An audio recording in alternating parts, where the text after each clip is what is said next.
Bonjour, bienvenue pour cette aurore matinale basée sur le livre de l'Exode, chapitre 34, verset 20.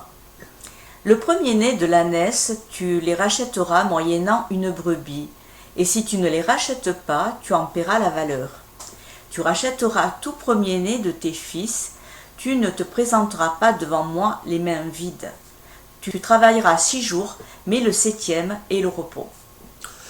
Nous constatons ici, à la lecture de ces 3 versets, que le Seigneur nous demande de racheter le premier-né des animaux, le premier-né de nos fils, premier-né donc, et que nous devons travailler pour cela durant 6 jours. Nous notons ici le lien établi entre le rachat et le travail.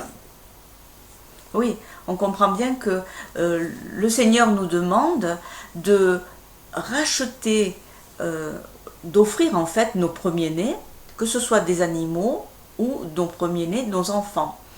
Et ce travail doit se faire d'une manière constante durant 6 jours, c'est-à-dire que durant cette période de 6000 ans avant le repos, le règne millénaire, nous devons avancer pour offrir au Seigneur les premiers-nés. Et il est dit, tu ne te présenteras pas devant le Seigneur les mains vides. Nous aurons l'occasion de revenir ou de conclure sur cette pensée. Mais voyons les faits. Le Seigneur, notre Dieu, a racheté nos vies à travers son Fils premier-né, notre Seigneur Jésus-Christ. C'est notre Seigneur Jésus-Christ qui est le racheteur de nos âmes.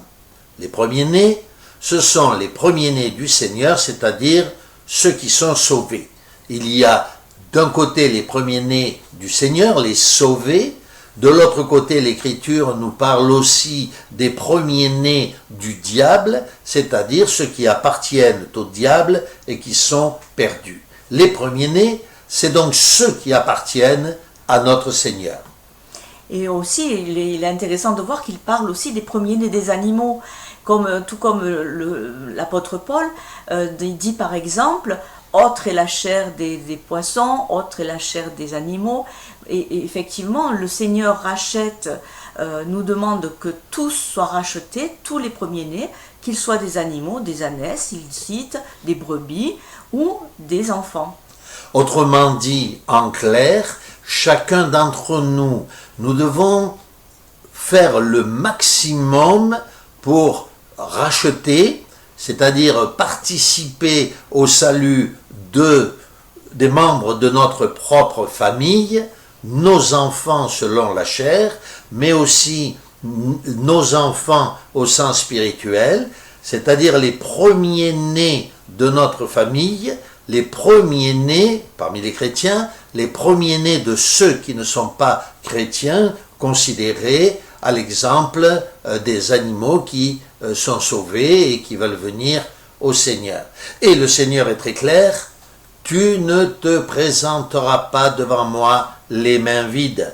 Et comme il a été dit précédemment, tu devras pour cela travailler pendant les 6000 ans avant que ne vienne le jour où le Seigneur te dira, maintenant c'est repos. Merci.